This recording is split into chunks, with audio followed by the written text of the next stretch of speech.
buddies. I hope this finds you doing well, enjoying the fall weather if you're getting fall weather. So I have a lot to cover in today's video, so stay tuned. There's going to be a lot of links in the bottom to sign up for giveaways. There's a launch bonus. There's all kinds of good stuff, so you want to stay tuned. So today I am sharing my full review for Jayna Baas's brand new release, Patriot at the River. And in my last video I said run accidentally, which I am sorry. I was editing that and it's like, I really say Patriot at the run. Oh my goodness. I was part of the launch team for this. I signed to be one of the bloggers for the blog tour, so I'm very excited to be part of the team. This was not an ARC I received. I actually bought the book. And this is the sequel to Preacher on the Run, which I have a paperback copy. This book was amazing, which I'm going to go ahead and say, this one between the two, this is my top favorite. You cannot beat the original, the first book. It was just amazing. But this one was really good too in its own way. But yeah, so this was the first book, Preacher on the Run. It is part of the series For Liberty and Conscience. It's a Christian historical fiction focusing on the American Revolutionary War. 322 pages long, and it released September 25th of this year. October 12th is actually the very last day of the launch tour, of the blog tour. I have author links, and I also have all the book links if you want to add to Goodreads, buy from Amazon, or buy a signed copy directly from the author. I have all those links in the description below. Okay, if I'm going to sum up this book in one sentence, it is a rugged adventure of intrigue and faith.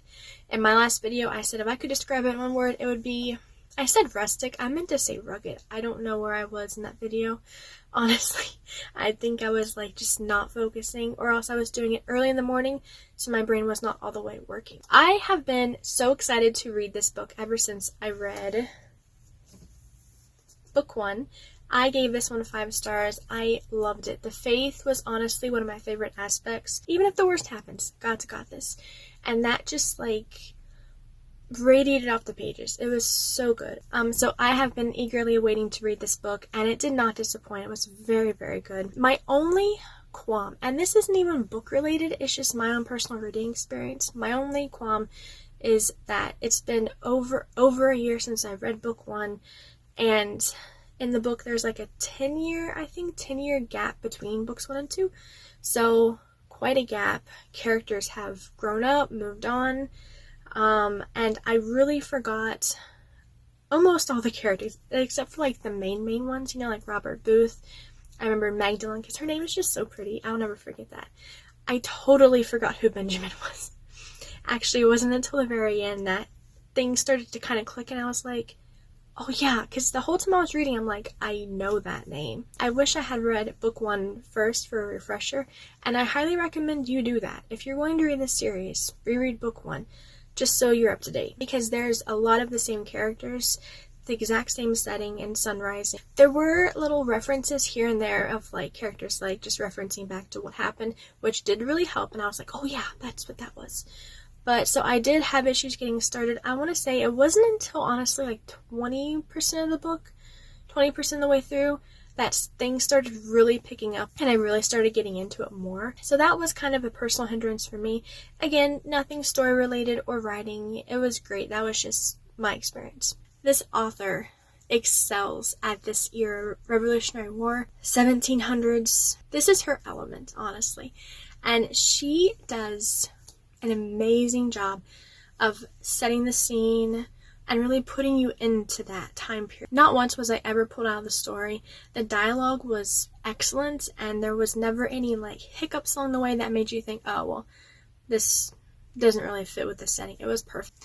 This time the Christian themes centered around vengeance, bitterness, and forgiveness, which were really, really good. No spoilers, but some of the characters do really struggle with, you know, wanting to take vengeance into their own hands and just go crazy with that, but they have to give it to God, basically. Characters were great. Like I mentioned, there were a lot of repeat characters. I did have trouble remembering them, but the main ones I did know. Okay, I love a really good villain, especially if there's one who's despicable. You guys, there's like 2 villains in this were perfectly evil, and they were just cruel and heartless and just nasty, and I love a good villain to read about. The heroes were real to life, flawed, and there's definitely a lot of character growth throughout the book. Rain, R-A-N, Armistead, I think his last name is, made the story. He was great. His backstory was kind of sad, but it really, really worked. And that was good. A hidden theme that doesn't really, like, pop in the book, but it definitely is there, is that all things happen for a reason. And even if, like, tragedy strikes, there's a reason behind it, and God's going to use it for His glory. So, it's really good. Overall, I have given Patriot at the River 4 out of 5 stars. I really enjoyed this. It was a great story of intrigue. There was suspense, there's betrayal, there's all kinds of stuff. Clean romance. There wasn't honestly, there wasn't much romance, but there were like hints of it, you know. Highly recommend this for history buffs, particularly the American Revolutionary War. And if you like Christian historical fiction, you'll definitely love this. Like I said, this one is still my favorite. You cannot beat this one. However, I really did enjoy this. It was super good, held its own in the series. And I do want to sneak a little thing in here. If you want more of this series, can't get enough, if you sign up for the author's newsletter, there is a prequel to the first book you can get for free. Promise of Refuge. I did read it. It was really good as well. I forget what I gave it because it was so long ago. Okay, so next up we have some launch bonuses. This started September 25th, which was launch day, and it's going all the way up to October 16th. If you purchase a copy, which ebook, paperback, whatever, you email your receipt, info@booksbyjayna.com, and I have that written out right here. And you will get a PDF of selected readings from influential 17th and 18th century writers, a reading guide with character details and historical information, a list of recommended books to read after Patriot at the River, printable discussion questions, and a download code for a bluegrass instrumental version of "'Tis So Sweet to Trust in Jesus." You get a lot of goodies in there. So if you purchase the book, email your receipt to this email address right here, info@booksbyjayna.com, and you'll get all these fun goodies. And it ends October 6th. And there is also a giveaway happening right now. It started on September 30th, and it's running till October 14th. The prize is 1 signed paperback copy each of Preacher on the Run and Patriot at the River, the first 2 books in the For Liberty and Conscience trilogy. All entries will receive a promo code for Jayna Baas's online store. Just a fun fact, this is how I got this book. I didn't win the giveaway, but I did get a promo code, and so I'm like, I'm going to go ahead and buy a book. So that's how I got this one. This is only for U.S. mailing addresses only. You have to be 18 and up, or with parental consent. No purchase is required, and all entries agree to join Jayna Baas's email list. And again, if you join her mailing list, you get a free prequel. So it's like a win-win. I have a giveaway link in the description below if you want to sign up and do that. And lastly, since this is part of the blog tour going on, I have the link for my blog in the description, and there's a bunch of links for all the other bloggers taking part. Tomorrow is the last day of the tour, so there'll be one more going up tomorrow. I think it's just one more. Oh, no, my bad. There's 2 going up tomorrow, 2 different posts. So the link is in the description. So that will close up this video. I really hope you enjoyed it. You got a new book recommendation out of it. Let me know. Do you like historical fiction? And if you do, what are your favorite time periods, eras to read about?